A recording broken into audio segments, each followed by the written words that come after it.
Mr. Burns. Now we'll begin the question portion of the hearing. Each senator will receive 7 minutes for questions.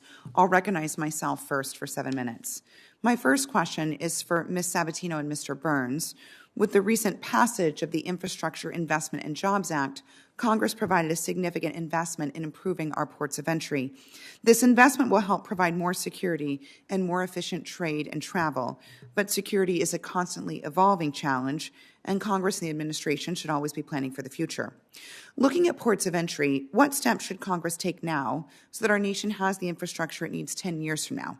Ms. Sabatino, I'll ask you to address this first, as I'm curious to learn more about how this will fit with CBP's Port of the Future concept of operation that seeks to transform port workflow and technology processes.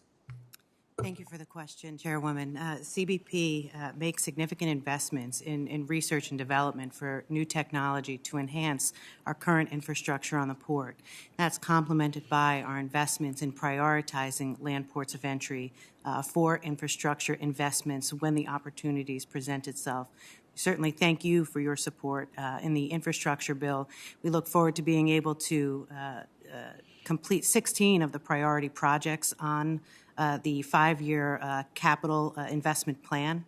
But in addition to that, another 10 potentially covered for modernization efforts.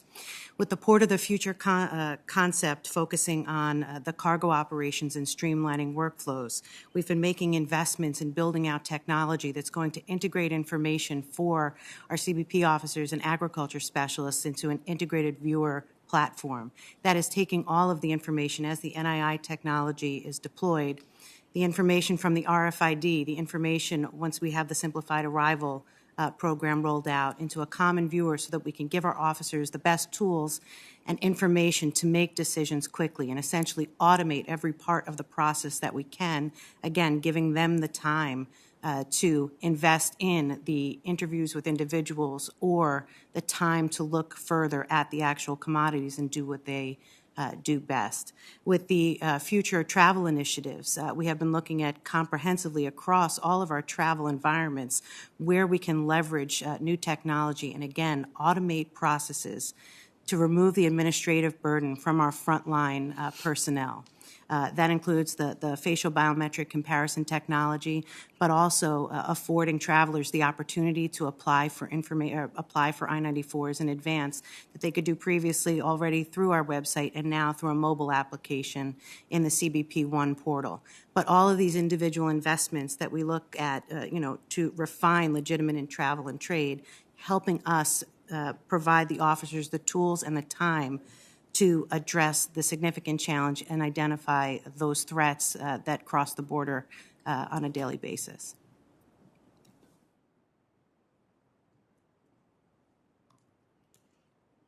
Thank you, Chairman. We rely extensively on CBP and the other inspection agencies at those land ports to define what the requirements are and what the projected flows are through those land ports of entry. That's why we have a heavy coordination effort in our capital planning and our requests to Congress for funding for the land ports of entry moving forward. Thank you. My next question is for Ms. Sabatino. I want to discuss the role of ports of entry in the flow of migrants across the border. The administration recently announced an end to the practice of metering of asylum seekers at ports of entry, and the comment period of the new asylum rule recently closed. Now, I've visited ports of entry in Arizona, and I've seen firsthand the limited facilities to fairly and humanely process migrants and asylum seekers at ports of entry. So what steps is OFO taking to ensure that ports of entry are prepared to deal with the potential for increased numbers of migrants seeking asylum and other forms of relief? I'd especially like to know how OFO is ensuring this need is taken into consideration when modernizing our ports of entry. Thank you for the question. Regarding the steps with respect to the ability to manage the flow, it is an absolutely critical strategy that we have to employ to ensure that as migrants present themselves at ports of entry to request asylum, some aren't even requesting asylum, some are processed through other cases. However, these individuals, as they present themselves, as mentioned earlier, the ports are not designed to detain people for extended periods of time.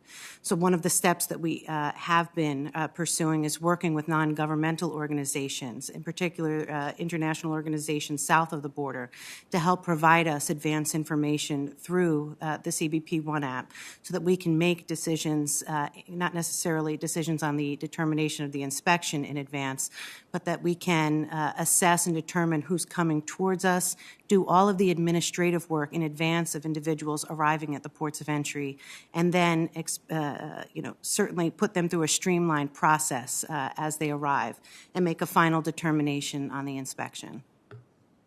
Thank you. My next question is also for you, and I want to focus on technology. At times, I worry the border security technology discussion focuses too much on the regions between ports of entry and not enough on the ports themselves. Yet we know that criminal networks are constantly targeting our ports. So what gets in the way of CBP being able to deploy the right technologies at our ports of entry to allow our officers to keep pace with criminals who are continually adapting their tactics in response to U.S. capabilities? Thank you, Chairwoman. Certainly, it is a challenge that persists, that as soon as new technology is deployed, our adversaries are well underway at how to overcome the strategies and the technologies that we employ. But certainly we look as comprehensively as possible at all of the opportunities and the investments, certainly, in the non-intrusive technology deployments that are going to occur over the next 18 to 24 months since the execution of the contracts. It's going to be critical to ensuring that our officers have the best information available to make the decisions quickly. Drive-through scanning systems, again, tying that information. I think where we have a vulnerability and need to work towards is advance information for travelers over the land border. That's really the next step for us in closing the gaps and vulnerabilities so that we can, again, continue to streamline travel. The vast majority of people that cross our ports of entry are legitimate travelers, and it's legitimate commerce. But that streamlined information will help us illuminate those bad actors and, again, give our resources, our frontline personnel, the time to invest in making the decisions to spend more time to determine intent and actually search the commodities. Thank you. I'd like to recognize Senator Langford for his 7 minutes of questions. Thank you. Sabatino, I want to continue this conversation